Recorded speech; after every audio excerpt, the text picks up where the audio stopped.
So here's another concern I had.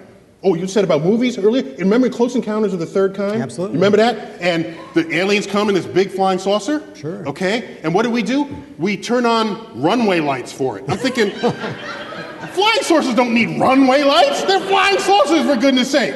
If you put anything, put a bullseye or something. You did need them when we landed on the moon. Don't put runway lights for this thing. Then, well, you go to Roswell and there's like crashed flying saucers. I'm thinking, if the alien came across the galaxy and couldn't land a damn spaceship, I don't want to meet the aliens. They're stupid aliens, all right? You at least land on Earth, for goodness sake. Don't tell me you came across the galaxy, you can't land on Earth. Go home. Bring me somebody who can, then I'll have the conversation. Anyhow, so those are my opinions on the subject. We got the Big Bang. That's been going for a while. Now, not everybody's happy with the Big Bang. You found this billboard. So apparently, God isn't happy with the Big Bang. I would have thought he'd be totally cool with it, but apparently not. I found this bumper sticker in New Mexico. The Big Bang Theory. God spoke, bang, it happens. This one is okay with the Big Bang, but that God did the Big Bang. So people are still trying to wrestle with this. Here's what we know.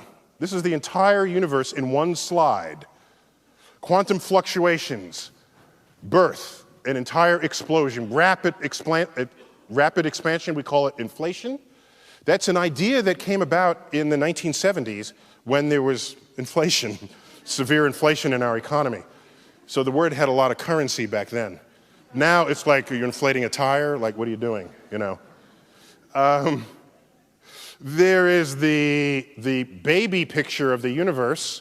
That's that sort of aqua surface there. That's sort of the imprint of what happened in the very earliest moments, writ in the background sky. There it is, the cosmic microwave background, a record of the earliest moments of the Big Bang.